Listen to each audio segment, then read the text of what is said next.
बिस्मिल्लाहिर्रहमानिर्रहीम।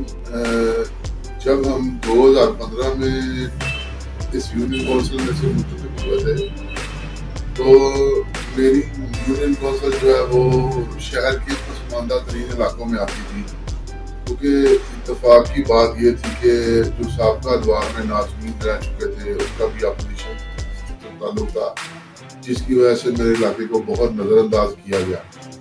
और नाज़मों के दौर में भी पिछले अदवार में शहर में काम हुए, लेकिन मेरी यूनियन काउंसिल में किसी ने एक ईंट भी नहीं लगाई।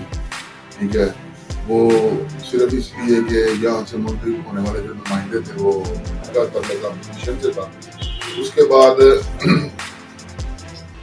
हम बड़े वसूख से कह सकते हैं कि हमारे एमएल ने इंजीनियर खुर्रम दस्तगीर खान साहब के फंड से हमने यहाँ पे बेइंतहा काम करवाए, और मेरे ख्याल से शायद चंद छोटे प्रोजेक्ट ऐसे होंगे जब उनका टर्नओवर खत्म हुआ था 2018 में, तो शायद ही कोई एक दो छोटी मोटी गलियां ऐसी हों जो कि रह गई हों। उसके अलावा टोटल इलाके में कश्मीर टाउन, तालाब देवी वाला, राम बस्ती, पोंडा वाला, शमशाबाद में, गाजीपुरा में, इसमें हमने सीवरेज से लेके वाटर फिल्ट्रेशन प्लांट तक के काम तकरीबन हमारे बहुत हद तक मुकम्मल हो गए थे। हमारा सीवरेज सिस्टम बहुत अच्छा हो गया था, क्योंकि हमने अपना तकरीबन सारा जो सीवरेज सिस्टम था उसको अपग्रेड किया। खास तौर पे कश्मीर टाउन कैंप नंबर 3 में जो है पिछले 30-35 साल से हमारे मुंतखब होने से पहले वहाँ पे सीवरेज लाइनों का नामो निशान भी नहीं था, बल्कि कुछ इलाके शमशाबाद के ऐसे थे जहाँ पे जिंदगी की, पाकिस्तान बनने के बाद जिंदगी की तारीख में पहली दफा सीवरेज लाइन हमने खुर्रम दस्तगीर खान साहब के फंड से वहाँ पे पहली दफा सीवरेज लाइन डलवाई थी, और कश्मीर टाउन में भी यही हाल था। ठीक है, उसके बाद हमने अपने इर्द गिर्द जितनी छोटी मोटी सड़कें हैं, तहसील रोड हो गया, पोंडा वाला चौक हो गया, और ये गाजीपुरे वाले मेन रोड थे जो हमारी यूनियन काउंसिल में आते थे, हमने तकरीबन वो रोड मुकम्मल करवाए। ठीक है, सीवरेज लाइन को अपग्रेड करवाया तकरीबन का। मैं फिर दोबारा कहना चाह रहा हूँ, जब 2018 में मुस्लिम लीग नून की गवर्नमेंट खत्म हुई थी तो उस वक्त तक हमारे तकरीबन के सीवरेज लाइन के जितने मेन प्रोजेक्ट थे, वो डिगवा स्ट्रीम वाला गला हो, वो कश्मीर टाउन कैंप नंबर 3 वाला गला हो, वो राजा अब्दुल अजीज वाला कश्मीर टाउन कैंप नंबर 3 वाला गला हो, वो तालाब देवी वाला का कोई भी एरिया हो, तो वो तकरीबन तमाम लवाजमात, राम बस्ती की गलियां, पोंडा वाला की गलियां, अनवर परवान वाला गला और जामिया उस्मानिया वाला गला, शमशाबाद की आप 5 नंबर ले लें, 6 नंबर ले लें, 1 नंबर ले लें। उसके अलावा गाजीपुरे का दोनों मेन बाजार बन चुके थे, उनमें सीवरेज लाइन पड़ चुकी थी। उसके अलावा वहाँ पे गैस का काम हो चुका था, वहाँ पे अपना सीवरेज के काम हो चुके थे। कश्मीर टाउन कैंप नंबर 3 में तकरीबन सीवरेज मुकम्मल थी। उसके बाद ये हुआ कि हमें इनकी गवर्नमेंट आने के बाद हमें 1-2 साल के लिए मुअत्तल कर दिया गया। पिछले 4 साल हो गए हैं पीटीआई की गवर्नमेंट को। पीटीआई की गवर्नमेंट ने, मैं आपको पूरे वसूख से और यकीन से ये बात कह सकता हूँ कि पूरी यूनियन काउंसिल नंबर 1 में आज तक, ये पिछले 5-10 दिन में या महीने में ना कुछ हो गया हो, पिछले 4 साल में इन्होंने सीवरेज के लिए या पीसीसी के लिए 1 रुपए का फंड भी जो है ना वो इनके किसी टिकट होल्डर ने यहाँ पे इस्तेमाल नहीं किया, और ना ही इन्होंने इन मामला की तरफ तरजीह दी है। ठीक है, मुझे सुनने में आ रहा है जी कि मैं किसी बंदे ने ये बात की है, किसी टिकट होल्डर ने या किसी और ने कि जी कश्मीर के माल सलमे वाली गली जो है वो पिछले 10-12 साल से 15 साल से नहीं बनी। जबकि मैं ये कहना चाहता हूँ, मैं ये चैलेंज करता हूँ हर बंदे को कि मैं ये साबित करूंगा, जो बंदा मेरे सामने आएगा, कि खुर्रम दस्तगीर खान जब मिनिस्टर बना था तो उसके फंड से सबसे पहले जो गली बनी थी वो कश्मीर माल सलमे वाली गली थी। ठीक है, पीसीसी बनी थी। ठीक है, और खुर्रम दस्तगीर खान ने खुद वहां पे विजिट किया था। ये पिछले 4 साल में उसका जो बुरा हशर हो गया हुआ है वो हमारी जिम्मेदारी नहीं है। ठीक है ना, अगर वो हमने नहीं बनवाई होगी अपने दौर में तो हम उसके जिम्मेदार हैं। जबकि मैं ये कह रहा हूँ कि वो हमारे दौर में गली बनी। कोई मेजर प्रोजेक्ट ऐसा नहीं है। मेरा पीटीआई के तमाम वर्कर्स को, हर बंदे को ये चैलेंज है कि वो मुझे बता दे कि जब नून लीग की गवर्नमेंट 2018 में खत्म हुई तो यूनियन काउंसिल नंबर 1 में कोई मेजर प्रोजेक्ट जो था सेवरेज का, पीसीसी तक का, वो बाकी नहीं था, ठीक है ना। अब ये इसके बाद इनके 4 साल में इन्होंने अपने सेवरेज को की देखभाल करनी थी, उसको अपग्रेड करना था, उसकी सफाइयां करवानी थी, क्योंकि हम लोग तो अब अपोजिशन में है, हमारी तो सुनवाई नहीं है। इनको तो झूठे पर्चे देने के अलावा और कोई दूसरा काम ही नहीं है।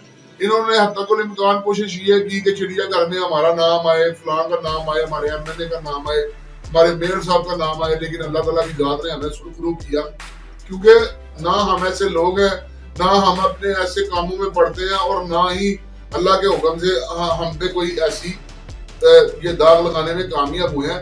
बाकी शमशाबाद के लोग जो हैं, देखें जी, वो गरीब आदमी है। मैंने उनके हक के लिए आवाज कॉर्पोरेशन में भी उठाई थी, हर फोरम पे उठाई है, बल्कि कॉर्पोरेशन ने, मैंने मेयर साहब को रिक्वेस्ट करके करारदाद मंजूर करवाई थी म्यूनिसिपल कॉर्पोरेशन में से कि जनाब जो लोग गरीब आदमी हैं, जिनके 1-1, 2-2 मरला के घर हैं, उनको आप उनसे दोबारा उसकी फीस लेके उनके घर गिराए ना जाए, ठीक है ना, उनके घर तबाह ना किए जाए, उनसे जमीन की कीमत लेके उनको अलॉटमेंट दोबारा कर दें, ठीक है ना। लेकिन ये करारदाद म्यूनिसिपल कॉर्पोरेशन गुजरांवाला से मैंने पेश की हुई है और ये मंजूर है, लेकिन उसके बाद पीटीआई की गवर्नमेंट ने इस पे कोई ध्यान नहीं दिया। इन्होंने सिर्फ पॉइंट स्कोरिंग की है, और पॉइंट स्कोरिंग के अलावा इन्होंने कुछ नहीं किया, ठीक है ना। इनके कुछ वर्कर ऐसे हैं जो, मेरा मतलब कहने का यह है, जिन्होंने शमशाबाद को सिर्फ अपनी सियासी मकासद के लिए इस्तेमाल किया, ठीक है ना, और उन लोगों के घरों को भी दाव पे लगाया, सारे मामला को दाव पे लगाया। हालांकि इनको भी पता था कि हम इनके साथ सरीहन झूठ बोल रहे हैं, लेकिन चले खैर, वो उनका और खुदा का मामला है। अगर उन्होंने उनके साथ कोई गलत किया है तो खुद ही खुदा से पाएंगे। लेकिन मैं आज भी, मेरी ये ख्वाहिश है, मेरी ये रिक्वेस्ट है गवर्नमेंट से कि जिन लोगों ने वहां पे घर बना लिए हैं, ये सिर्फ उनकी गलती नहीं है, सरकार के बहुत से अदारों की भी गलती है, ठीक है ना। तो उनसे गवर्नमेंट उनको किसी तरह लीगल करे, उनसे कीमतें वसूल करे, या जिस तरह भी करे, जितने छोटे घरों वाले हैं उनको लीगल करना चाहिए, उनके घर गिराने नहीं चाहिए, ठीक है ना, क्योंकि घर जिंदगी में एक दफा बनता है, बार बार नहीं बनता, और वो उन सारी जिंदगी, लोगों की सारी जिंदगी की जमा पूंजी है। और मैं बल्कि रिक्वेस्ट करूंगा पीटीआई की गवर्नमेंट से कि अगर आप इनके लिए दोबारा कुछ कर सकते हैं। हमने तो अपनी कॉर्पोरेशन में किया है, हमारी जुबानबंदी कर दी गई थी, वो जुबानबंदी क्या थी वो अब मैं ओपन मीडिया में नहीं बता सकता, मजबूरी है। कोई वक्त आएगा तो मैं जरूर बताऊंगा शमशाबाद के लोगों को कि इसमें शरारतियों किरदार किसने अदा किया। लेकिन जिनकी अभी हुकूमत है, जिनके हाथ में पावर है, उनको चाहिए कि वो इन लोगों के लिए सोचें, हम उनके साथ हैं। अल्लाह हमका और सबका इनका।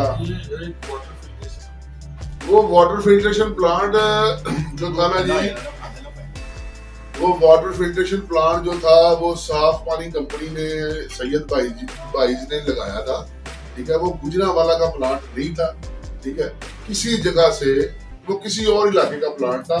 उन लोगों ने दिलचस्पी जाहिर नहीं की लगवाने में, ठीक है।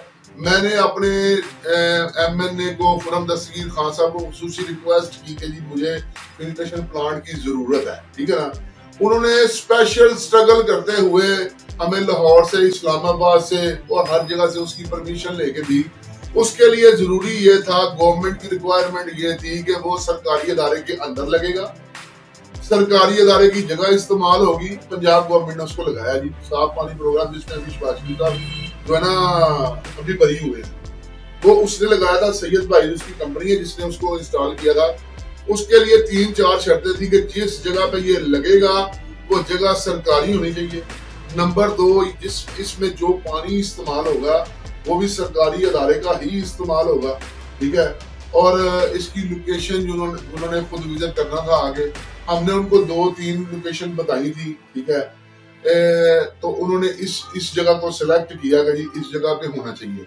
उसके बंद होने का मकसद ये है जी कि जिस कंपनी ने लगाया था ना, उसका 5 साल कॉन्ट्रैक्ट जो है पंजाब गवर्नमेंट से वो खत्म हो गया।